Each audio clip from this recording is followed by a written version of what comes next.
PAF. Yves Toledano.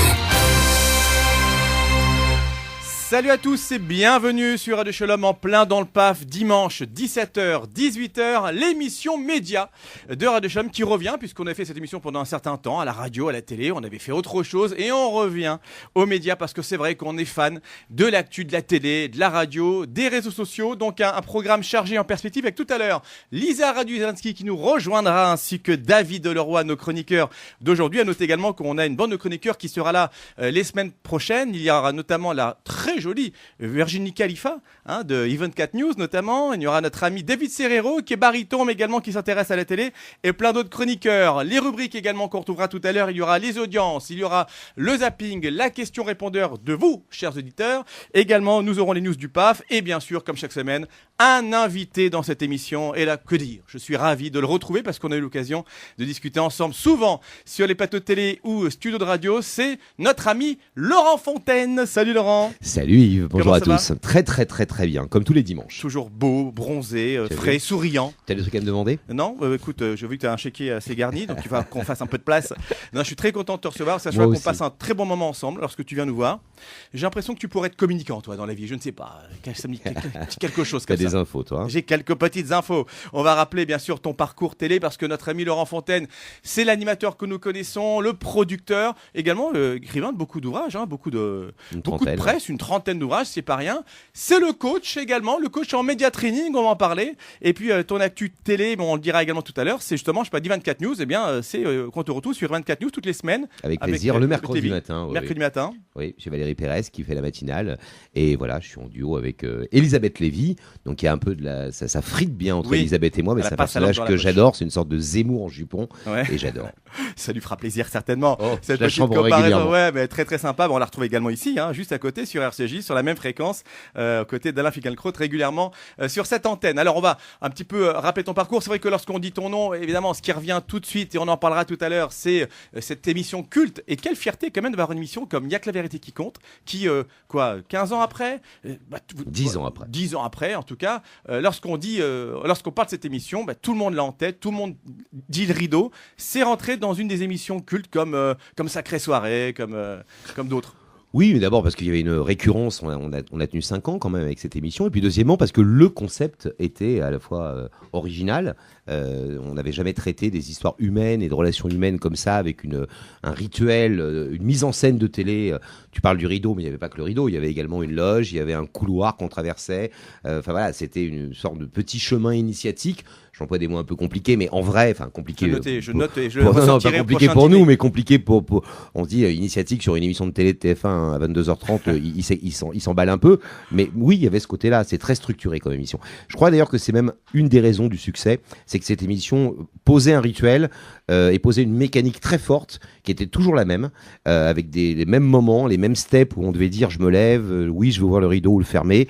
Et c'est ça que les gens attendaient. Il y avait une espèce de suspense dans la mécanique qui était assez intéressante. Alors on va revenir un peu sur toutes ces années télé évidemment parce que voilà, tu es un des grands animateurs et producteurs des années 90-2000. On va rappeler que voilà, aujourd'hui tu as eu une activité qui est plus du côté du coaching, média training, notamment d'hommes politiques et ceux d'En Marche que tu as rejoint en 2016, on va en parler. Mais pour ceux que ça a surpris, parce que j'ai vu lorsque tu as démarré cette activité, beaucoup d'articles, des gens un peu étonnés, mais lorsqu'on regarde ta carrière et ton parcours, notamment ton début de parcours, on voit que tu t'es toujours intéressé à la politique.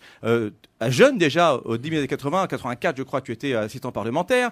Tu as également eu des responsabilités dans le gouvernement de Michel Rocard sur l'attaché de presse du service poste et communication. Donc en fait, la politique, t'a toujours intéressé. C'est pas quelque chose de surprenant qu'aujourd'hui tu coaches des hommes politiques. Écoute, moi, tu sais, quand j'ai 55 ans aujourd'hui. Non, pas aujourd'hui, c'est pas mon anniversaire, en septembre. Calmez-vous. Rentrez le gâteau. Tu me feras les cadeaux après. C'est pas aujourd'hui. L'erreur, tu sais. Ouais, le gros truc, merci. Happy birthday. Mince. J'ai rencontré quelqu'un qui s'appelait Michel Rocard, moi, quand j'avais 16 ans. J'étais dans les Yvelines et je l'ai rencontré pour le journal de mon lycée dont j'étais le rédacteur en chef. Donc, tu vois, je faisais déjà un peu quand même journaliste. Et puis, j'ai eu une espèce de choc intellectuel en rencontrant Michel Rocard, qui était maire de Conflans-Sainte-Honorine. Ouais. J'ai adhéré au PS en 78. Donc, ouais, j'avais 16 ans. 79, 80, j'ai fait la campagne de Mitterrand. J'ai regretté qu'on n'ait pas fait la campagne de Michel Rocard. Je parle à ceux au moins de 20 ans. Oui, c'est ça. Non, c'est au plus de 20 ans, les autres, sur voilà. Radio, donc c'est pas grave. Voilà. Donc, voilà. Et j'ai toujours eu ce rapport à la politique d'intérêt intellectuel et de militantisme, parce que j'ai été membre du PS longtemps, rocardien longtemps. Et oui, j'ai été assistant parlementaire à la députée pendant 2 ans et puis chef du service de presse du ministère des PTT de 88 à 91. Ça tombe bien, dans le gouvernement Rocard, auprès de quelqu'un qui s'appelait Paul Quilles. Voilà, ça c'est pour le côté un peu vintage. Mais c'est bien de le rappeler pour faire la jonction avec ce qu'on dira tout à l'heure Bien sur sûr. ton activité aujourd'hui, ta proximité avec les hommes politiques, donc d'En Marche en particulier. Et c'est vrai que voilà, il y a quelque chose qui n'est finalement pas surprenant. En toi, ça a toujours germé et tu as toujours été attaché et proche du monde politique. Alors c'est vrai qu'après la télé est arrivée en 91, tu as monté ta première boîte. Donc on peut vraiment dire que tes années télé commencent quand même vraiment au début des années 90. Bien sûr. Avec ta rencontre. Pascal Bataille, tu l'as rencontré quand? Comment d'ailleurs? J'ai rencontré dans un concours de jeunes journalistes en 83. On était 12. Toutes les écoles de journalisme de France étaient mobilisées. Je faisais partie des 12 et il a gagné. J'ai été, je crois, 4e. Toi, tu as perdu, c'est bien. Bien sûr. Donc il était déjà un peu le proms. Ouais. Mais voilà, ouais, bien sûr. Et puis je crois qu'on est rentré en taxi parce qu'on habitait dans le 14e, lui et moi. Ouais. Pas très loin d'ici d'ailleurs. Pas très loin du siège de la radio. Et on s'est retrouvés dès le lendemain et on s'est plus quittés. D'accord. Donc c'est toujours une amitié qui existe jusqu'à ce jour. C'est toujours une amitié, bien sûr. C'est ton acolyte. C'est vrai que lorsqu'on dit Laurent Fontaine, on dit Pascal Bataille. Ouais. La légende veut qu'on dise le grand mince et le petit Oui, moins mince. oui. Mais ce qui est totalement faux parce que non seulement tu n'es pas enrobé, Ouais. mais surtout tu n'es pas petit. Donc tu veux vraiment me demander un truc. Non, mais c'est Ouais, vrai, c'est ça, mais, ouais. mais on imagine que tu es tout petit parce qu'il est très grand. Mais combien tu mesures toi, 2 Laurent? mètres 3. Voilà, c'est ça. Hein, les bras levés. 1,80. Ben, En vrai. 1m80. Mais Pascal fait 1,96. Oui, mais ça, par rapport à Pascal, on est tous petits. Donc c'est Voilà. quelque chose de J'ai bien. fait nain de jardin pendant longtemps comme métier, mais tu sais quoi, c'est une façon, de nous reconnaître, de créer un duo avec le porteur, le voltigeur, un duo de comédie quelque part aussi. Parce que la première émission qu'on a fait sur TF1 s'appelait Au-delà de combien ça coûte avec Pernod. Y a pas S'appelait photo. Il n'y a pas photo. C'était votre logo d'ailleurs, on Ouais. voyait en ombre chinoise, Et lui clairement, grand et on toi, a vous joué avez dès joué le dessus. départ sur un jingle vivant du Laurel et Hardy du PAF, après tout ce que tu peux entendre dans les mots des journalistes qui sont pas forcément très originaux. En tout cas, dans les années 90, tu parles pour moi, merci. Non, tu l'as pas fait. Je suis pas journaliste, c'est bon. C'est une décennie années 90 où vraiment tu t'es mis à fond dans la télé. Tu as participé à des émissions cultes, Combien ça coûte, Coucou c'est nous.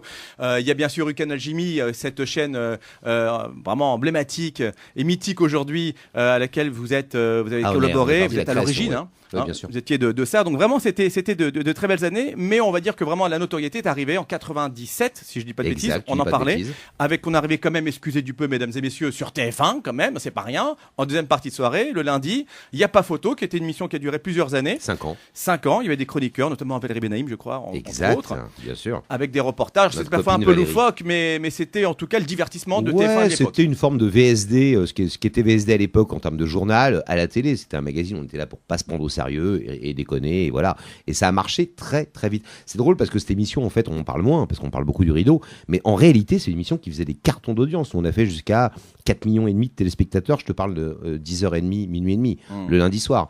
Et moi, j'avais le lendemain des gens qui me disaient mais qu'est-ce que tu m'as fait rire hier soir. Enfin, il y avait un côté, on attendait, il n'y a pas photo, le lundi soir, comme une émission, on se marrait. Voilà. Alors on va dire un mot dans un instant de Y'a que la vérité qui compte, ce qui est l'émission qui a suivi d'ailleurs, hein, puisque tu as fait entre 97 et 2002 Il n'y a pas photo, et tu as enchaîné ensuite 2002-2007. 2007 avec Y'a que la vérité qui compte plutôt, parce que j'ai dit l'inverse tout à l'heure.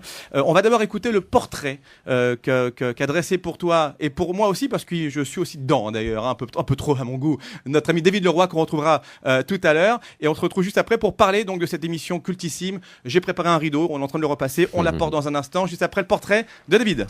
Il y a quelques jours, Yves m'a contacté pour m'expliquer qu'il lançait une émission média et qu'il aimerait bien que je vienne ici faire quelques chroniques. Ok, une chronique sur quoi, l'ami? Eh bien, sur ce que tu sais faire. Ok, donc je vais vous raconter une histoire, celle d'Yves et moi. Oui, nous nous connaissons depuis longtemps, hein. Nous pourrions résumer ça par la chanson d'Elsa et de Glenn Medeiros, hein. Un roman d'amitié qui s'élance comme un oiseau. Oui, auditeur de Radio Shalom, vous devez le savoir, alors qu'aujourd'hui Yves est une star du barreau, non pas comme Rocco Siffredi, lui il porte la robe, hein. Non pas non plus comme Conchita Wurst, là vous exagérez, vous allez me forcer à dire des bêtises. Enfin bon bref, revenons à nos souvenirs mon cher Yves. Souviens-toi, comme le chantait Jodassin, nous faisions de la radio pirate. Oui, mesdames, messieurs, lui à Créteil, moi à Champigny-sur-Marne, et de là est née une amitié. Mais ce n'est pas tout, nous sommes jumeaux de naissance. Plutôt pratique, hein, pour ne pas oublier nos anniversaires réciproques. Bon, arrêtons les souvenirs et parlons de ton invité du jour, je l'aime bien.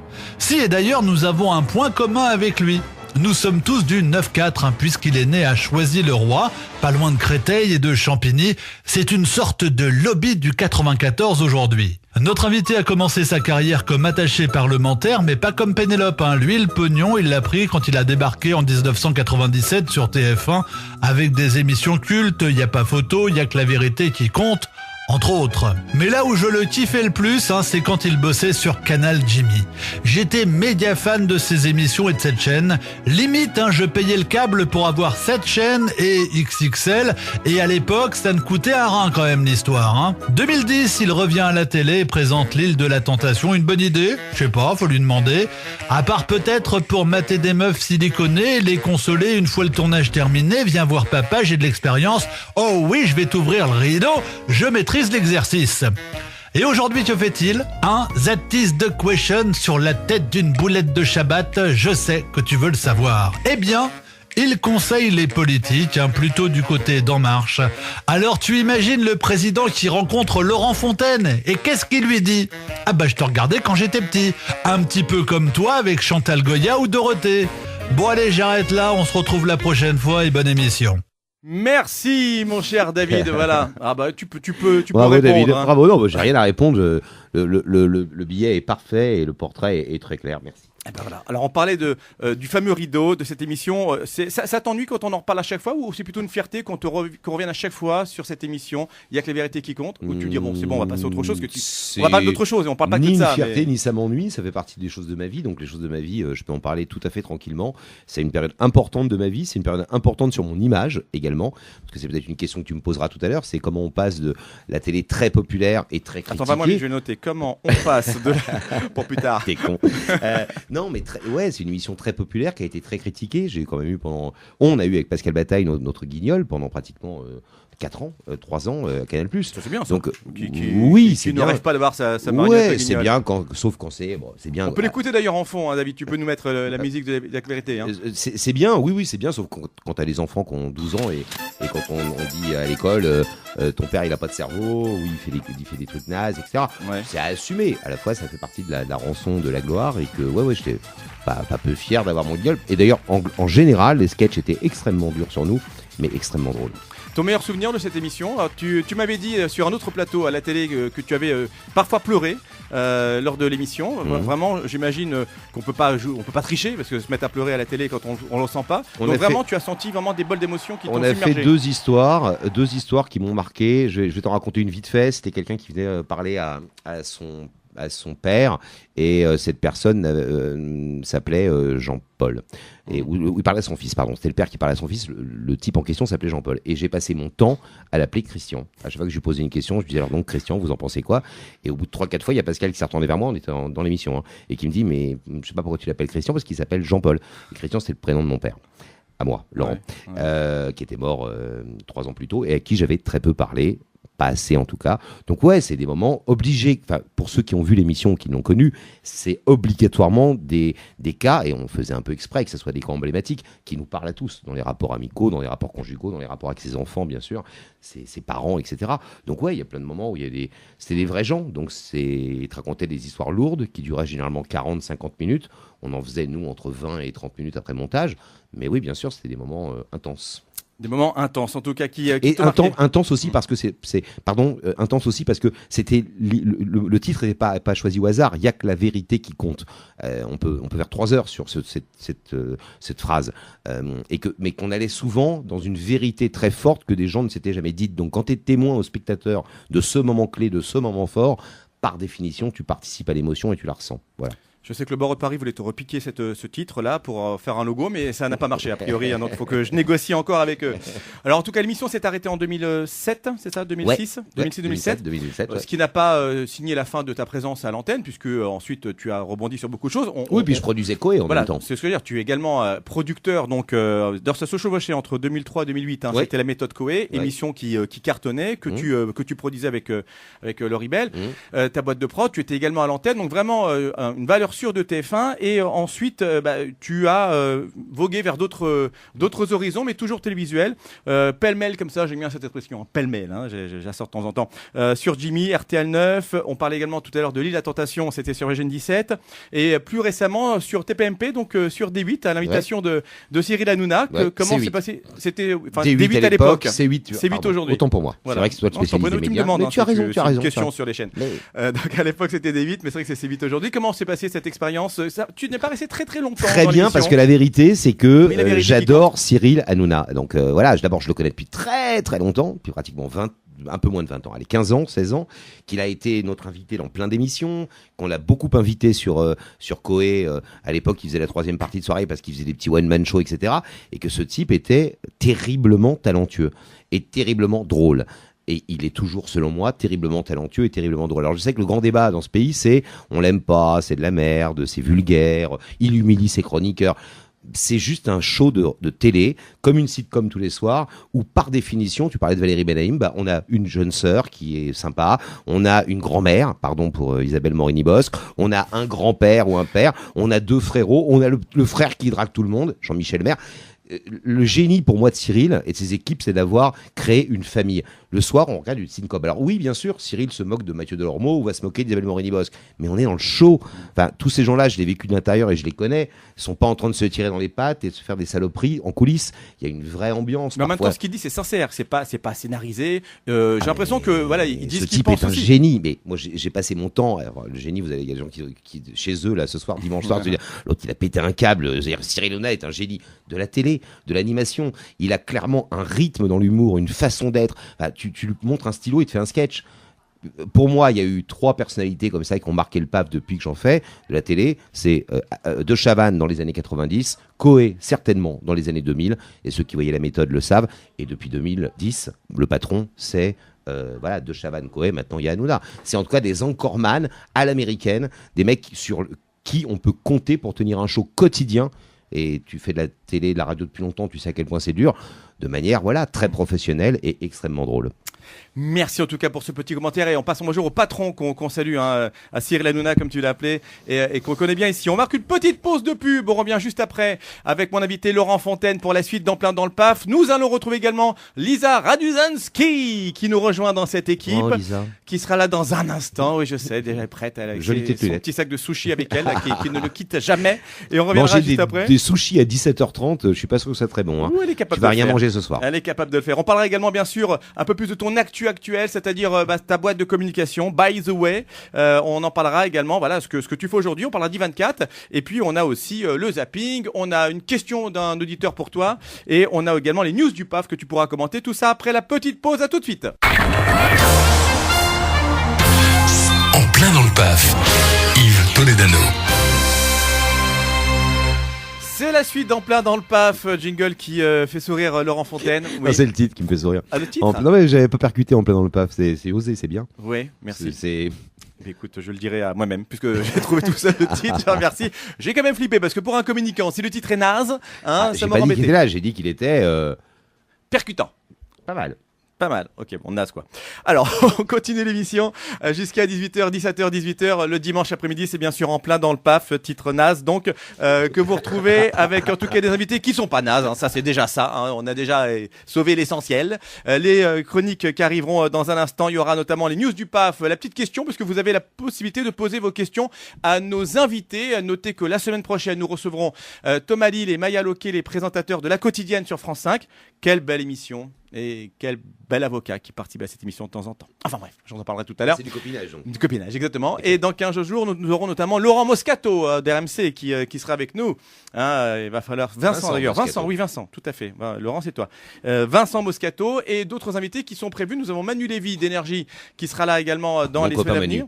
Virgile Closade également qui nous a... Lévy que j'ai produit sur Énergie 12. Tout à fait. Donc tu connais du monde, hein, j'ai l'impression. Hein. On parlera avec toi de ton activité de coach dans quelques instants, mais auparavant, j'aimerais, mesdames, messieurs, sous les applaudissements de personne, puisqu'il n'y a pas de public, a priori, que nous accueillons. Alors attends, donne-moi ton track, parce que tout à l'heure, apparemment, j'ai écorché ton nom, je t'en prie, Lisa. Ne l'écorche plus. C'est ça, Lisa Raduzinski. Mais c'est parfait, voilà, bonjour. je te l'ai dit. Bonjour Lisa, comment ça va? Mais ça va super, je suis ravie d'être là. Bonjour Laurent. Bonjour Lisa. Mais oui, Lisa enchantée. qui intègre notre équipe de chroniqueuses. Tu sais comment je fais ma voix de lover là? Oui, je ne sais pas Exactement. pourquoi d'ailleurs, Lisa. je tout à fait Bonjour, pour la voix Laurent. normale. Ça va Lisa? Mais ça va Salut, très Lisa. bien, mais alors je suis ravie d'être là et merci de m'accueillir dans cette émission. Et d'ailleurs, Yves, quand tu m'as proposé de faire une chronique autour des médias, je dois avouer que j'étais bien entendu ravie de rejoindre cette aventure. Bien hein. sûr. Mais j'étais surtout très heureuse parce que toutes ces années, toutes ces heures acharnées devant la télévision allaient enfin payer. hein. Parce que je dois vous avouer qu'à un moment donné, je commençais sérieusement à perdre confiance en moi. Je savais plus du tout où allait ma carrière, clairement. Et si on se fie aux cartes de visite que je me suis faites quand j'avais 12 ans. Oui, parce qu'à mon époque, à 12 ans, on C'est n'avait pas vrai. d'iPhone. Mais Oui, t'as raison. c'est ça. On se faisait les cartes de visite. C'était le fausses 06 cartes de de l'époque. visite, c'est tout à fait vrai. Exactement, avec ton adresse, un Ouais. petit logo et un petit sous-titre. Et alors sur ces cartes de visite, il y avait écrit, enfin j'avais marqué moi-même, hein, chanteuse et tenniswoman professionnelle. Alors donc s'en sont suivis bien entendu en toute logique des heures innombrables devant Roland Garros, Flushing Meadows, Wimbledon et bien sûr Star Academy, Pop Star à la recherche de la nouvelle star, puis Nouvelle Star, je connais bien mon sujet hein, quand Oui, même, oui. et aussi maintenant The Voice, X Factor, Rising Star et America's Got Talent bien sûr. Alors c'est exactement la même mission que La France a un incroyable talent en mieux. Oui, on peut dire ça, c'est ça, exactement. En deux mots. Et surtout, j'adore Simon Cowell. Alors, c'est le producteur et un des jurys de l'émission. Je sais pas pourquoi j'aime autant d'ailleurs, parce qu'il est vraiment très désagréable avec les Mais candidats. il est beau gosse. Il est très sévère, mais il est super sexy. Il est super sexy. Ça, c'est un truc typiquement féminin. hein. Plus le mec est désagréable, plus on le trouve sexy. Bon, dépêche-toi. Alors, Non, parce que là, ça. parce que. Ah, pardon. Oh oui, C'est ça. Yves, comme tu es sexy. Voilà, c'est ça. Oui, j'ai compris. Alors, pour ceux qui ne connaissent pas Simon Cowell, en comparaison avec un jury français, on va dire qu'il est aussi désagréable que Sinclair dans La Nouvelle Star. Et alors, Sinclair, il était tellement odieux. Ah non, mais parfois, c'était limite interdit aux moins de 18 ans.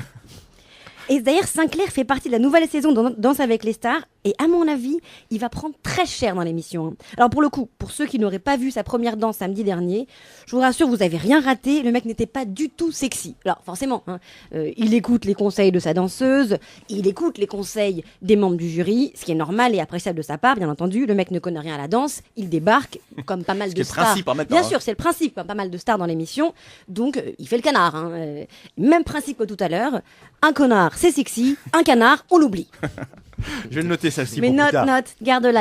Alors certes, avec tout ça, je ne suis pas devenue chanteuse, mais je suis devenue totalement incollable sur les télécrochets, et peut-être qu'on en reparlera une prochaine fois. Mais je ne me suis pas arrêtée là, non, je ne me suis pas arrêtée là. Au fond de moi, je savais pourquoi je faisais tout ça. Alors pour ceux qui ne suivraient plus le tout ça, je reprends le début de ma Oui, chronique. En fait, faisons un c'est toutes rewind. ces heures acharnées en continu Voilà, devant c'est ça, la télévision. Voilà. Je savais aussi pourquoi je loupais mes examens, pourquoi j'arrivais le lundi matin à l'école avec des cernes de 8 mètres sous les yeux. Parce que je passais mes week-ends entiers devant Canal Jimmy à me faire des marathons Friends. Et oui, Laurent, exactement, je me faisais ces marathons Friends. Alors c'est vrai que j'étais violette, hein, mais au moins je prenais pas le risque qu'on me spoile un épisode. À un moment donné, oui, parce qu'à mon époque, je regardais Canal Jimmy quand j'étais au collège. Il va falloir que j'arrête de dire à mon époque parce qu'on va finir par croire que je suis aussi vieille que vous. Oui, non, n'exagérons rien. Ce qui n'est pas le cas. Odieux. Sorcière. là. Mais oui, mais alors je sais pas si les femmes odieuses sont aussi sexy que les hommes Non. odieux. C'est Je ne ça, sais pas. c'était- C'est le Il a dit problème. non. Il a dit non. C'est le problème. Donc c'est pour ça qu'aujourd'hui, avec les fêtes de Ticherie qui viennent de se terminer, j'ai eu envie de vous parler des séries. Et puis avec tous ces Yom Tov, hein, il fallait bien s'occuper. Alors Laurent, je ne sais pas si tu sais, mais un Yom Tov, c'est-à-dire c'est un jour où on n'a pas le droit de travailler. Bon, alors normalement, on n'a pas le droit de toucher à l'électricité non plus, mais j'ai envie de dire, pas vu, pas pris. C'est ça. Ceci dit, C'est exact, c'est ça. oui, et puis c'est Mais comme c'est bien de l'avouer en tout cas. hein. c'est ça, et c'est comme ces familles qui ont des prises programmables qui te permettent d'allumer et d'éteindre la télé quand tu veux. J'ai envie de dire, c'est pas très catholique tout ça. Hein, alors petite précision pour nos auditeurs non juifs ou alors pour ceux qui seraient des juifs de Kippour comme moi, les fêtes de Ticherie, ça commence au Nouvel An juif et ça se termine au moment où on voit des gens se balader avec des gros citrons et des mini troncs d'arbres dans la rue et qui font des cabanes sur leur balcon. C'est vrai. Tout ça pour Mon dire que voisin, ça lui parle. Soukot, c'est ça, exactement. Soukot, je crois que ça se finit à peu près maintenant. Oui, Ou c'est fini. C'est fini déjà. Oui, Tu vois, ah oui. effectivement, Bah, bien tu- sûr, je suis au tu courant. confirmes, Attends, oui, Yom ça. Tov, bien sûr. Ouais. Bien sûr, autant Yves quand même. hein. Shabbat jusqu'à 15h. Mais bien sûr, Shabbat, Assour, Bezrat Hashem. Et Faut dire qu'aujourd'hui, il y a quand même des séries dans tous les sens et il y a une vraie concurrence entre les chaînes et entre les fournisseurs de vidéos à la demande qui créent leurs propres séries. Alors que ce soit Netflix, HBO, CBS, Canal+, entre autres. Limite, parfois, j'ai l'impression que tu dois choisir ton camp. En France, il y a clairement 4 catégories de personnes. Ceux qui ont un abonnement Netflix, ceux qui ont un abonnement Canal+, ceux qui ont les deux, très riches, hein, quand même, faut le dire. Laurent, t'as pu lever le doigt. Il levait le doigt tout à l'heure, mais. Et C'est replay sur Netflix. sur Netflix. Et ceux qui n'ont rien et qui regardent tout en streaming. C'est vrai. C'est vrai. C'est un peu comme les groupes sanguins, finalement. Hein. Et il y en a qui peuvent se matcher entre eux, et avec n'importe qui, et d'autres qui sont tout simplement incompatibles. Par exemple, moi, comme toi, Laurent, j'ai un abonnement Netflix. Et rien que le fait d'envisager de potentiellement regarder une série Canal+ ou HBO, ça me donne la nausée. C'est pas tant pour les 8 € par mois que je paye, hein. Mais enfin bon, quand même, je paye 8 € par mois. Hein. À un moment donné, pire, quand les gens me parlent d'une série qui n'est pas une création originale Netflix ou qui n'est pas diffusée sur Netflix, je le prends très mal. Je me vexe, je m'énerve. Parce que non, je ne regarderai jamais Game of Thrones, ok? Parce que c'est une série HBO. Moi, j'ai choisi mon camp. Moi, mon camp, c'est Netflix. Hashtag Team Netflix. Hashtag je suis mes 8 € par mois. Hein. Oui, moi, c'est Orange is the New Black. Moi, c'est House of Cards. Moi, c'est La Fête à la maison 20 ans après. Breaking Bad. Ouais, c'est ça. Et parce qu'en fait, à mon époque, quand j'étais ado, on regardait La Fête à la maison. Ah, magnifique. Ok, d'accord, c'est bon, je suis vieille. Hein. Je peux plus le cacher. Ça fait 30 ans que dure cette belle histoire d'amour entre la télévision et moi. Et d'ailleurs, je serais ravie de pouvoir vous en parler encore plus la semaine prochaine. Merci beaucoup, Lisa. Bien joué. Sur Merci. les séries télé, on sait qu'à la Netflix, donc on va pas t'embêter le soir. Je te passerai pas de coup de fil. Je te laisse kiffer tes 8 € et en tout cas les amortir parce que je comprends que on a envie de regarder. Tu as une série que tu aimes, Laurent, toi? Game of Thrones, bien sûr, série number one pour moi, série majeure de l'art télévisuel ou cinématographique. Voilà, c'est pour moi une série très très très importante dans l'histoire des séries et du cinéma en général, puisque aujourd'hui, on va dire que les séries ont une qualité cinéma qui dépasse largement les films français qui sont produits par dizaines tous les ans et qui sont pour la plupart à jeter à la poubelle.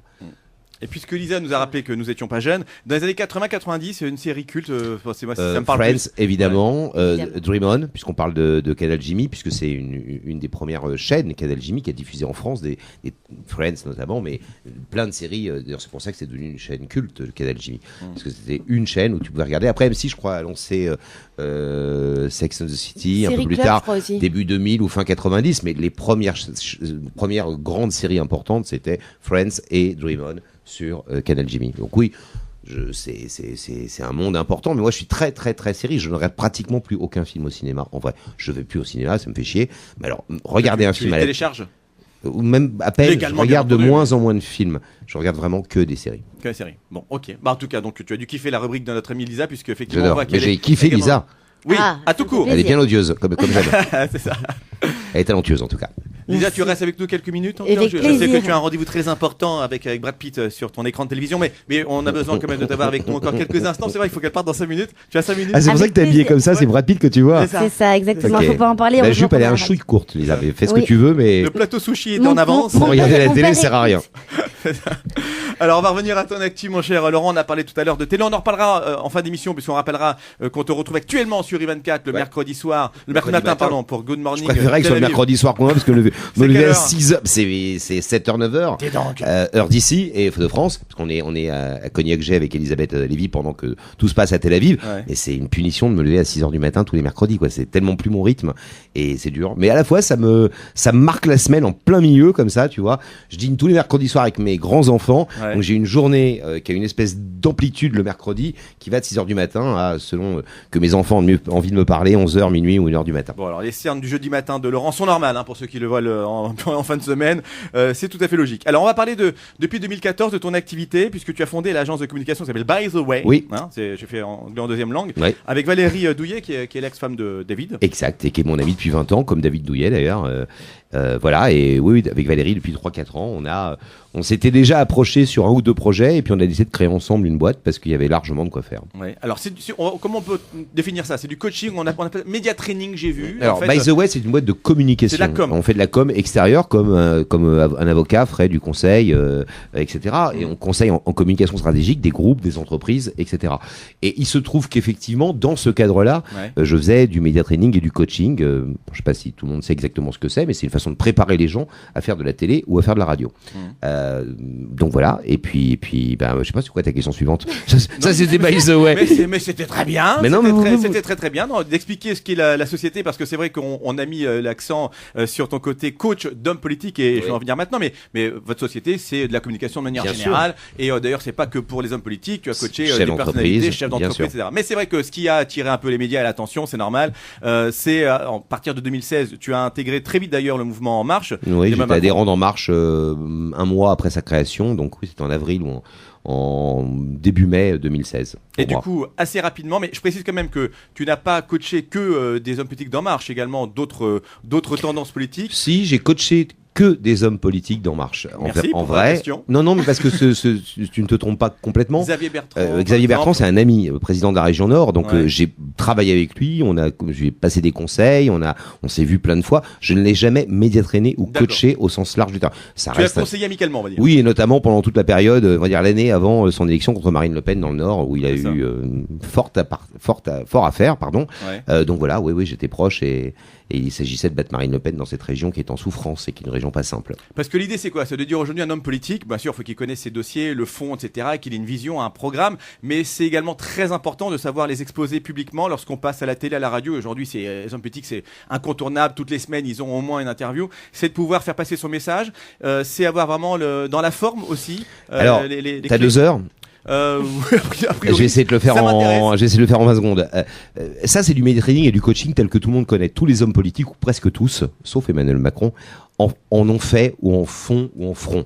Parce que coaché, Emmanuel Macron, jamais. Non, il a eu un coach vocal à un moment donné qui était à la suite à son meeting où il a un petit peu il s'est cassé la voix à la patrie. Voilà. On l'a un peu dit, il a pose la voix. aussi parce que quand tu parles 1h40 dans un meeting, c'est normal que tu saches travailler sur le souffle, travailler sur le ventre, etc. Donc le médiatraining et le coaching, tout le monde en fait et moi, c'était pas ça qui m'intéressait, parce que ça tu peux le faire avec un journaliste d'LCI ou d'ITélé assez facilement. Ce qui m'intéressait dans la démarche d'En Marche, c'est qu'on avait des gens dans la démarche d'En Marche. Ouais, dans la démarche d'En Marche, de la REM, de la République En Marche, c'est qu'on avait des gens qui n'avaient jamais fait, pour la plupart, de politique, et la plupart n'avaient jamais fait de télé de manière massive. Donc deux solutions. Plan A, tu les formes comme les autres, et t'en fais des Florian Philippot d'En Marche.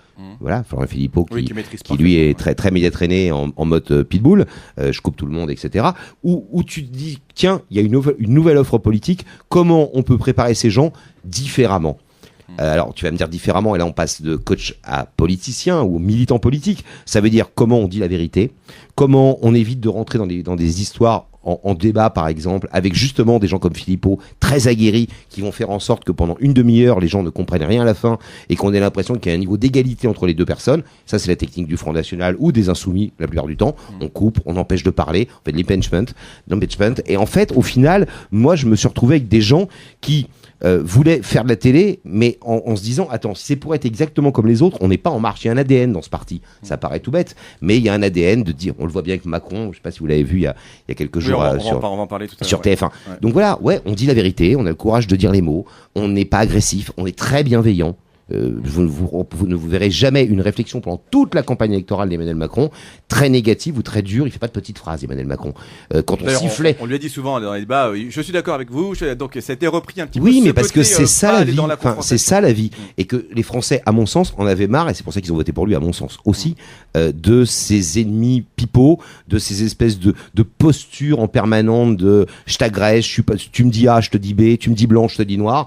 Et je pense que voilà, c'était dans ce sens-là qu'il fallait préparer ces nouveaux et ces nouvelles femmes politiques. Je pense à Christophe Castaner, par exemple, avec qui j'ai beaucoup travaillé, qui est resté un ami, ou Benjamin Griveaux, ou Arnaud Leroy. Parce que c'est vrai qu'En Marche, bon, c'est un peu la particularité, c'est vraiment la grande nouveauté. Hein. Il y a des députés, on a suivi ensemble l'élection il n'y a pas très très longtemps, donc de personnalités qui n'étaient pas forcément du monde politique, parfois même avec zéro expérience politique. Oui. Et c'est vrai qu'on se dit qu'il y a beaucoup de travail. Alors je vais peut-être te faire du mal, hein, je vais remuer le couteau à pied avec une vidéo que tu as sûrement vue, qui a fait un peu le buzz. Alors c'est pas pour moquer, c'est juste pour expliquer que c'était un métier. Mais tu vas montrer un couac et une cacade, celle que j'ai vue cet été. Voilà, une cacade et un couac, je voulais te montrer. Hein, c'est la députée, parce qu'elle est députée maintenant, Anissa Keder, mais on peut pas passer à côté parce que ça a fait le buzz sur les médias sociaux, et donc c'est intéressant aussi d'écouter un petit extrait de son intervention. C'est une jeune femme qui s'est présentée pour être députée de la 7e circonscription du Rhône. D'ailleurs, elle a gagné, et qui est invitée sur un plateau télé local, et voilà, elle n'était pas à l'aise. Alors bon, je parle pas du fond, parce que met 5 secondes. Mais dans la forme, c'est vrai que ça fait mal à entendre. Et on va comme écouter un petit bout. Donc c'est Anissa Keder qui a quand même été élue. Donc comme quoi, effectivement, on peut un peu se planter à une interview. D'ailleurs, elle a eu pas mal d'humour en disant oui, c'est vrai, me suis planté, j'étais pas à l'aise. Mais ça prouve qu'il y a effectivement du boulot pour un coach en homme politique. On écoute. À Bron, et je dois vous dire que c'est moi-même qui ai fait la démarche de rencontrer Annie Guillemot, maire à l'époque dès 2006, parce que je voulais m'investir et participer activement. Je voulais participer et il se trouve effectivement en 2 minutes, peut-être pas comme vous, mais Madame Guillemot avait ouvert sa liste à la société civile, nous étions de mémoire je crois 8, et des personnalités donc civiles, et m'a proposé de la rejoindre en conseil municipal. Voilà, puis après ça s'enchaîne, on a mis une petite phrase. Bon, ça arrive à tous qu'on se plante un peu. Ouais, mais moi je voudrais juste poser une question qui j'espère fera réfléchir les gens qui nous écoutent un tout petit peu. Ouais. La seule question qu'on doit se poser, c'est est-ce que tu peux devenir député ou faire de la politique quand tu n'es pas un bon client de télé ? Est-ce que malheureusement, la réponse c'est oui, parce que quand on voit comment on se moque de ceux qui se plantent en télé, bah, ça veut dire que tu fais pas de politique, donc et ben moi je trouve que ça faut arrêter, parce qu'il y a plein de gens qui nous écoutent, qui passeraient jamais à la télé, qui seraient très mauvais parce qu'ils n'ont jamais fait de télé et qui sont DRH dans une boîte, ingénieurs, instit, profs, commerçants, entrepreneurs, et qui ont une compétence dans leur taf qui dépasse largement tous les guignols qui sont très bons à la télé mais qui n'ont jamais rien fait de leur vie, qui n'ont jamais bossé dans une boîte. Donc cette petite nana que je connais pas en l'occurrence et que je n'ai pas vue, pardon, madame la députée, elle est peut-être... Non mais parce que voilà, peu importe, après on peut en faire 10 des comme ça, il y a eu des couacs au début d'été, on avait 350 personnes dont beaucoup, enfin on peut pas vouloir du renouvellement, on peut dire il faut plus de femmes, et dès qu'une femme arrive et qu'elle fait une erreur, lui taper dessus, on dirait incompétente, amateur. Bah ouais, quand tu rentres dans la radio, tu as commencé, pendant un temps, tu es un peu amateur et tu apprends. Tu t'améliores, mais tu t'améliores, j'espère, surtout sur tes dossiers et ta capacité de travail. Après, la télé, c'est secondaire. Mais bon, il y a des électeurs qui peuvent te dire si elle n'arrive pas au micro à s'exprimer, elle fera peut-être pas un bon homme politique. Non, mais après, si tu me présentes cette femme dans un bureau et que je vois elle ou quelqu'un d'autre et qu'elle ne sait pas s'exprimer, oui, ce qui se réfléchit bien, se pense bien, s'énonce bien normalement. Mais là, on est sur un exercice de télé qui est extrêmement dur. Même les meilleurs, quand on voit Christophe Castaner par exemple, qui est pour moi l'un des meilleurs aujourd'hui, et je pense que c'est l'un des meilleurs porte-parole que les gouvernements français aient eu depuis très très longtemps. Il fait très peu d'erreurs. Les premières séances avec lui, il était en mode waouh, c'est dur, c'est compliqué, où on regarde, qu'est-ce qu'on fait ? C'est un taf. Et malheureusement, dans la politique française et mondiale d'ailleurs, la télé joue un rôle de plus en plus important. Les gens jugent pratiquement que là-dessus. Et voilà, posez-vous la question de savoir s'il est important de voter pour des gens qui passent bien à la télé ou voter pour des gens qui sont compétents et sincères. Moi, je pense plutôt, et je suis un homme de télé, que c'est la deuxième solution qui doit indiquer notre vote. Bon. Ce qui n'empêche pas quand même de suivre du media training avec des professionnels, si on est homme politique, pour s'améliorer, parce que je plaide pour ta paroisse. Oui, donc, mais parce que le media training, c'est aussi une façon de poser sa voix, c'est aussi de prendre confiance en soi, de renforcer des qualités, la posture, c'est très important.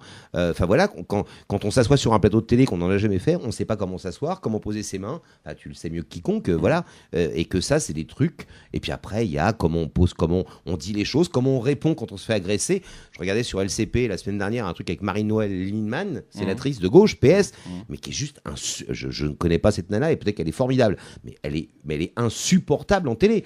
Et quand tu es en face et que tu dois répondre à ça, reprenons l'idée de Macron face à Le Pen, il fallait être fort pour être Macron ce soir-là, et pour pas l'envoyer chier Marine Le Pen. Il gardait totalement son calme. Donc ça aussi, c'est des techniques de maîtrise de soi en plateau télé qu'on travaille évidemment et qui sont très en marche pour le coup. Ne pas répondre à la provoque et ne pas tomber dans le discours de l'autre, ça c'est un truc qui fait partie de l'ADN dont je parlais tout à l'heure. Eh bien, on en reparle après la petite pause. On évoquera également quelques news du PAF, puisque tu t'intéresses, j'imagine, toujours à ce qui se passe au monde audiovisuel. J'imagine que tu n'as pas lâché, et c'est normal. Il y aura également une petite question d'un auditeur, puisque vous pouvez poser vos questions à nos invités. Je rappellerai le numéro de téléphone tout à l'heure. Et puis ce sera terminé, mais ce sera déjà pas mal. À tout de suite après la pause. En plein dans le PAF, Yves Toledano.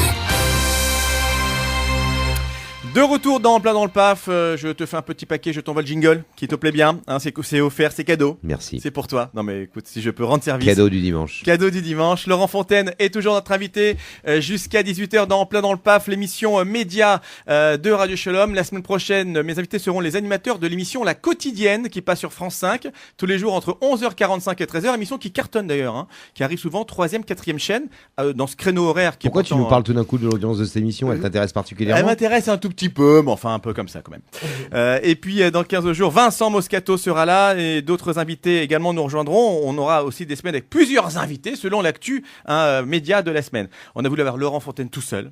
On aurait pu demander à Pascal Bataille de venir, que je n'ai jamais reçu d'ailleurs. Il aime bien les interviews ou pas trop, on le voit pas tellement. Je sais pas, mais appelle-le. Hein? Appelle-le. Pourquoi tu rigoles? Non, c'est vrai que tu nous as jamais reçu en duo. C'est vrai. T'es une des rares radios qu'on n'ait jamais fait en duo. C'est vrai. Appelle Pascal. Mais tu sais, le week-end, il est souvent au Cap Ferret chez lui. Tu sais, maintenant, il est hôtelier, Pascal. Donc, il a un hôtel au Cap Ferret. C'est qu'on enregistre le jeudi, quelque chose comme ça. Voilà, mais bon, donc il est souvent sur son bassin d'Arcachon qu'il affectionne tant. C'est vrai. Bon, enfin en tout cas, pour l'instant, on va parler un petit peu de médias puisque on a dit, voilà, ton activité aujourd'hui, c'est aussi le média training, mais c'est aussi la télévision parce que lorsqu'on est producteur, on reste producteur, animateur et l'antenne aussi. Voilà, l'antenne sur 24, on va le rappeler dans un instant, mais j'imagine que tu as aussi sûrement d'autres projets. Enfin, tu n'as pas mis une croix sur le fait de présenter des émissions, j'imagine. C'est une question? Oui. Non, j'ai pas mis une croix sur le fait de présenter des choses un jour ou l'autre, mais tu sais, c'est comme avec les femmes, quand on est un homme, faut se sentir désiré. Donc, je tape pas aux portes. Je ne cherche pas à en faire. Je suis très, très, très concentré sur ce que je fais aujourd'hui. J'aime bien faire ce que je fais au moment où je décide de le faire. Et que quand tu as joué en Champions League sur TF1, c'est compliqué d'accepter. Et d'ailleurs, tu m'as pas posé la question parce qu'on passe pas assez de temps ensemble, en général dans la vie, Yves. Oh, ne regarde pas comme ça quand tu Mais clairement, c'est vrai qu'on parlait d'Hanouna tout à l'heure ou de l'île de la Tentation. Ça a été des trucs parce qu'à un moment donné, il y avait une opportunité, parce que Cyril m'a demandé, parce que Andemol m'avait demandé de faire l'île de l'époque et que ça m'amusait de rentrer dans une grosse télé-réalité et de voir comment ça allait se passer. Mais en vrai, quand tu as fait 20 ans de télé, dont 10 ans en tant qu'animateur à TF1, je suis pas sûr. Moi, j'ai un peu du mal pour certains animateurs, tu vois, dans l'équipe d'Hanouna, je vais citer personne, de gens qui ont été au top, qui ont vraiment été au PSG, qui se retrouvent... Qu'est-ce que t'as dit ? Ouais, qui se retrouvent sur un rôle un peu, très secondaire ou un peu mineur. Voilà, je me dis, qu'est-ce qu'ils ont fait dans leur vie pour à un moment donné ne pas avoir envie de décrocher, quoi, et de faire autre chose. Voilà. D'accord. Okay, mais bon, sans jugement, moi, j'ai pas de... Bon, ils sont jeunes, ils peuvent faire d'autres choses derrière. C'est pas parce qu'on est passé par la case Oui, Hanouna que mais bon, t'as l'impression qu'il y a des gens qui, dans ce pays, s'accrochent à la télé toute leur vie, quoi. Enfin, moi, des gens me disent, on voit plus à la télé. Ben ouais, mais il y a plein de gens formidables qui sont là et tout va bien, quoi. Tu vois, c'est pas un Graal en soi de faire de la télé. Voilà. Non. En tout cas, j'imagine que tu la regardes au moins, ça c'est un minimum. Et que donc tu regardes un petit peu ce qui s'y passe, notamment l'émission de Laurent Ruquier, On n'est pas couché. Oui. Avec cette année, toujours Yann Moix, bien sûr que j'aime beaucoup, moi, Yann Moix. Et Claire, hier soir. Et voilà, justement, c'était ça un petit peu la question, c'est que Claire Chazal a remplacé, juste pour une fois, parce qu'on nous dit qu'en fait, Christine Angot a eu de la promotion, un empêchement par Flammarion. Quelle est ta question? Voilà, qu'est-ce que tu penses de ce remplacement, en tout cas pour un one-shot, si c'est un one-shot, et du buzz ou bad buzz que Christine Angot a fait en arrivant? La vérité, c'est que je trouve que depuis que Zemmour et Nolo sont partis de l'émission, globalement, Laurent, qui est pourtant plutôt un grand chef de bande et un type malin, et qu'Alpif n'a pas trouvé son binôme, à mon sens, efficace. Yann Moix est sympathique, mais il n'y a pas le binôme, quoi, sympathique en sens. On aime le détester, en tout cas, il fait réagir. Et le binôme à côté n'est pas là. D'ailleurs, il y a eu des remplacements successifs. Alors, c'est dur de faire ce tâche, c'est dur d'être ce chroniqueur-là. Claire Chazal, je pense qu'elle est dans un remplacement, elle est, à mon avis, trop connivante et trop lisse. Et quant à Christine Angot, elle est... bizarre. Enfin, ça, je dis rien de très particulier, je connais pas cette dame, mais t'as l'impression qu'il y a des démons au fond d'elle et des trucs lourds, et tu les ressens tellement à la télé que t'as pas forcément envie de regarder ça le samedi soir, dans une ambiance où tu ris aussi. L'émission marche pas mal, mais ce sont pas les clashs qui font que ça cartonne en audience plus et que puis ça. Elle marche pas mal parce que c'est une émission qui commence aussi, je vais faire mon mauvais camarade là, mais qui commence vers 10h30, 11h et qui finit à 2 du mat. Donc quand tu finis à 2 du mat, c'est une vieille technique de producteur. Si tu veux que tu aies une audience qui augmente en termes de part de marché et que le lendemain tu annonces un 15-16%, tu fais très long. Parce que plus tu fais long, plus tu gardes tes gens et plus en face il y a de moins en moins de concurrence. Ce qu'on a un peu reproché à Cyril Hanouna. Voilà, donc si tu tires jusqu'à 2h du matin, par définition à 2h du matin, même si tu as encore 300 000 personnes, tu représentes si tu fais 50% de part de marché de ceux qui regardent la télé à ce temps-là, qu'on appelle le TTV. Donc voilà, c'est une vieille technique de production. J'ai tellement utilisé sur Coé et sur mes émissions à moi que je ne vais pas le signaler quand je le vois chez les autres. Tu l'as quand même signalé. On reste sur France 2 avec une nouvelle émission. Moi, je trouve ça pas mal. Tu connais l'Eurovision, bien sûr. Moi, je suis un grand fan de l'Eurovision. Voilà. Amir reviendra d'ailleurs dans quelques semaines puisque c'est le parrain de Tous les goûts sont la nature, même les mauvais. Ah bon, tu n'aimes pas l'Eurovision, toi? C'est de la merde. Arrête. Non, pas ces dernières années. Non, mais tu as raison. Mais moi, je trouve que c'est un show qui est bien huilé, là. Vous qui nous écoutez là, allez, il y a quelqu'un qui regarde l'Eurovision en vrai? Oui, moi. T'as regardé regardé à récemment, Paris, franchement, les dernières années là. Mais Tu regardes, non. j'imagine que tu regardes par curiosité. Mais je me tape Tu trouves pas, que le show, il est pas je me nickel? tape pas 23 chansons, dont une de la Serbie-Herzégovine, une autre de je sais pas où, Elle est 3 points. excellente cette année, la That's Serbie. right, 2 points. Ah, c'est bon. Bon, peut-être ça va te réconcilier parce que justement France 2 et la France donc a décidé de changer son mode de sélection Et faire de comme sélectionner beaucoup, voilà. son Beaucoup d'autres représentant. pays, notamment en Israël, on a ça depuis le début. Mhm. Une émission avec c'est Garou qui sera justement un petit peu le chef d'orchestre où on va voter et donc ce sera pas désigné par un individu parce que chaque année à part Amir il y a 2 ans c'est quand même pas terrible. Et ben là c'est un show supplémentaire. Bon c'est un peu aussi commercial, on fait un show sur l'Eurovision à venir, mais peut-être que voilà tu vas pouvoir voter pour ton candidat et ça va peut-être vouloir t'inciter à regarder. Non plus. Non. D'accord. Non, Pas leur mais vision. je trouve que quitte à regarder de la variété à la télé, je ne regarde pas forcément The Voice, et je dis pas ça parce que c'est TF1, mais voilà, un vrai show, voilà une vraie mécanique, voilà un vrai truc fort et différent. Enfin, regarder des gens de pays que tu connais pas, de chansons que tu n'as jamais entendues, et encore la française, ils essayent de la buzzer un petit peu 2-3 mois avant, parce qu'il y a quand même France 2 qui essaye de se dire, faut quand même sortir Ouais, les rames. que dedans, ils Enfin, font- globalement, tu peux pas me citer à part Amir, tu me cites pas un représentant de la France depuis 20 ans. Depuis Marie-Myriam, qui a représenté la France? 77. Non. D'un fois qu'on a gagné, 77. Qui 77, à part Amir, qui l'autre? Merci. Et tu regardes l'émission tout le temps, t'imagines pour les autres. Hein. Voilà. Bon, non, mais la France est spéciale parce que j'adhère pas forcément Ouais. au choix. Toi, mais c'est en plutôt l'occurrence- les Polonais que t'aimes bien moi, ou les Suédois. moi, c'est la Serbie-Herzégovine, Oui. tout ça, Liechtenstein, enfin, j'adore. On parle d'autre chose avec, dans un instant, il y a une question d'un auditeur, parce que je vous rappelle qu'on peut poser des questions à nos invités. Donc aujourd'hui, c'est Laurent Fontaine, on t'a annoncé sur notre page Facebook, donc tu as eu des questions, on a pris une question, on a reçu pas mal de questions pour toi, et toujours un peu sur le même sujet, donc on a regardé une question, on va l'écouter, tiens, maintenant. Une question d'un auditeur, auditrice, je crois, en l'occurrence, 09 72 47 05 56 pour poser votre question, 09 72 47 05 56, et en plus du jingle, je vais t'offrir un stylo également, parce que je vois que ça te plaît pas mal, parce qu'il joue avec depuis tout à Ouais, l'heure. c'est pas mal. Hein, on écoute la question et on y répond juste après. Oui, bonjour Estelle Dano et Laurent Fontaine. J'ai une petite question pour Laurent. J'adore l'émission Il y a que la vérité qui compte et je voulais savoir si l'émission allait revenir ou si ça s'arrête définitivement. Merci beaucoup de me répondre. Au Son prénom, revoir. c'est comment? Alors, Son je prénom sais pas si elle a donné un prénom, je crois pas a priori. On a eu que des questions J'adore sur ta ça, voix, je te je cache pas. t'adore, j'adore que tu m'adores. Alors la réponse que je vais te donner, c'est oui, ça commence lundi prochain, chez toi. On fait un rideau spécial dans ta chambre, On fait un ou rideau, dans ton c'est ça. salon, où tu es avec ton mari, ou ta famille, ou tes enfants. Hop, t'as un problème, on arrive. Non, bien sûr, l'émission reprendra pas. Et j'allais Jamais. dire, tu sais, jamais, présentée que- par moi, produite par moi. Elle était rediffusée sur Faut les jamais chaînes dire du jamais. câble. Alexandre Joubert avait dit qu'elle reprendrait le concept avec Ouais, d'autres ouais, animateurs. ouais. Bon, On a finalement, été ça s'est approché. passé. Il y a quand même souvent ça, des rumeurs qui reviennent en tout cas, Bien de sûr. reprises. Hein. Mais Mais non. c'est comme quand on divorce, ça, faut pas se remettre avec son ex-femme.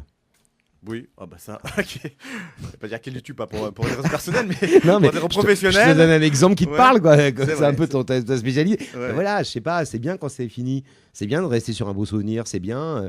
Pourquoi refaire tout le temps? Il y a En tout cas, tellement à de la choses. télévision, on refait beaucoup d'émissions cultes des années 80 Bah, qui sont revenues. moi, je le regrette parfois. Beaucoup. Hmm. Mais toi, non. Toi, celle-ci, non. Non, D'accord. j'ai rarement refait ce que j'avais déjà fait. D'accord.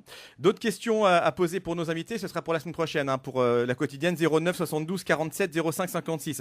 On va écouter un petit sonore également qui m'intéressait, c'était extrait de l'émission présentée par Thomas Soto sur France 2, complément d'enquête, qui faisait un sujet notamment sur les réseaux sociaux, sur les buzz et le commerce autour de ça, et qui avait comme invité Nabila, que tu connais bien sûr, je ne te présente plus, et qui nous expliquait que ces tweets sponsorisés pouvaient rapporter quand même beaucoup d'argent. Alors, c'est Bien quelque chose sûr. que j'ignorais. Ouais. Je sais pas si tu as beaucoup de followers, toi, sur ta Twitter, tu es sur Twitter et Facebook. Sur Twitter, j'ai pas grand chose. Sur Facebook, je dois avoir mes 5000. Enfin, ouais, non, je suis pas très Pas actif sur les énormément. réseaux sociaux. Je suis très actif sur les réseaux sociaux comme LinkedIn, etc. Sur le pro, parce qu'en communication, c'est obligatoire. Ouais. Mais le côté fanpage, tout ça, non. Mais voilà, il n'y a pas lieu, quoi. Bon, en tout cas, Nabila elle est suivie par énormément de personnes Bien sur sûr. Twitter et lorsque les personnes ont beaucoup de personnes qui les suivent, eh bien, postent des tweets qui sont sponsorisés par des marques et ça peut rapporter plus que je le pensais. On va écouter cet extrait, c'est très intéressant. Dit qu'un post, une photo de vous, que vous publiez sur Twitter ou sur Instagram, c'est entre 3 000 et 6 000 euros, c'est vrai? C'est pas faux, c'est pas faux. Après, on s'adapte en fonction des marques. Je veux dire, il y a des petites marques qui viennent nous voir et qui n'ont pas beaucoup de budget, mais ce qu'ils font est très sympathique. Donc, ben, on leur fait des prix, voilà. Mais ça peut être plus que 6 000 euros pour un tweet? Oui, voilà. Après, il y a d'autres grosses marques qui ont plus de budget et forcément, c'est plus cher. C'est combien le sommet que vous ayez atteint? Je sais pas. Ça se dit ou ça se dit pas, ça? Je sais pas. Ouais, Ça si se dit vous- pas. Vous savez, mais ça se dit pas, voilà. Alors vous avez créé un vrai business avec votre image, des livres, vous le disiez, votre propre émission de télé-réalité, Allo Nabila. Bah oui, ça, parce qu'elle sait très très bien monnayer son image. Tu me disais en off, beaucoup plus que ça encore. Il y a vraiment des people qui arrivent à monnayer à plusieurs dizaines de milliers d'euros des tweets. On parle d'un tweet, c'est-à-dire une phrase, que vous sortez. Après que t'en fasses 5 ou c'est t'en pas fasses 5, forcément ça va pas intéressant, changer c'est pas ta un life. livre, hein. C'est juste un coup de pouce sur ton truc. Tu C'est vois, tu peux le incroyable. faire 5 fois, bien sûr, mais parce qu'aujourd'hui, les influenceurs et le monde de l'influence dépassent largement celui des relations de presse. Aujourd'hui, un pays comme Israël, prenons un pays au hasard, ou le Maroc, qui a besoin de faire connaître son tourisme, il vaut mieux inviter 10 influenceurs que 10 journalistes, même si c'est des journalistes importants. Parce que voilà, c'est des gens qui sont suivis par beaucoup de monde. Je sais pas quelle est la puissance sociale de Nabila, tu m'en aurais parlé, j'en regardais avant, mais je pense qu'elle doit être à plus d'1 million sur sa page Facebook, elle doit être à plus d'1 million, enfin voilà, elle doit cartonner sur quelques millions, soit sur Twitter, soit sur Facebook, soit sur Insta. Sur Insta, elle doit être puissante. En tout cas, c'est quand même énorme et c'est vrai que c'est un business auquel on pense pas forcément, mais qu'après il y a de l'argent partout. Du moment que vous êtes un peu célèbre et que des gens vous suivent, et ben voilà, on se sert un petit peu. Qu'elle en profite. On en profite. On va dire un petit mot pour terminer les news avec notamment la prestation que tu as dû regarder évidemment du président de la République la semaine dernière à la télévision. Qui ça? Manu, comme tu dois l'appeler. Manu Mac. Tu l'appelles Manu, non? Non, je l'appelle Emmanuel quand je le vois, et je le vois rarement, et voilà, et je le tutoie bien sûr. Bon, juste pour rentrer dans le fond, dans la forme, comment tu l'as trouvé? En tout cas, ça a attiré 9 496 000 personnes, 36,6% de part de marché. Ça s'appelle un carton. Voilà, on parlait tout à l'heure, c'est quand même exceptionnel. Bah oui. Parce qu'il n'y avait pas une annonce particulière que l'on attendait. Non, mais il n'avait pas parlé dans ce format-là depuis longtemps. Deuxièmement, je l'ai trouvé... Alors, le problème d'Emmanuel Macron, c'est que c'est quelqu'un qui a besoin de convaincre et qui a besoin de faire de la pédagogie et qui en fait tout le temps, en permanence, quand il est face-to-face avec un Français ou quand il est à la télé. Alors, quand tu fais de la pédagogie et que tu parles de choses un peu compliquées, tu fais parfois long. Il a un côté un peu professoral. Donc, dans les trucs négatifs, je trouve qu'il a été un chouille long. À un moment donné, tu as envie de dire, mais il voulait rentrer trop dans le détail, trop expliquer. Je l'ai trouvé en revanche assez pédagogue, je l'ai trouvé extrêmement bon techniquement et visuellement. Enfin, il y avait un... Pardon, mais quand je vois cette image du président, je suis assez fier d'avoir ce président-là. Et qu'à un moment donné, quand j'entends tous les commentaires depuis 3 mois, 4 mois, 16 semaines qu'il dirige le pays et qu'il le défonce déjà du matin jusqu'au soir sur la moindre petite phrase, le moindre truc qu'il a dit, le mot bordel, le mot feignant. Vous savez quoi? Et si on le laissait bosser? Si on arrêtait de nous-mêmes d'être des Français tellement caricaturaux. Ça, c'est pareil pour les autres. Mais pour tous. Le Hollande bashing, mais j'ai jamais voté Sarko de ma vie. J'en pouvais plus quand 15 jours après, en 2007, tout le monde le critiquait. J'ai pas voté pour lui. Donc, mais laissez-le bosser, quoi. Jugez-le dans 1 an, 2 ans.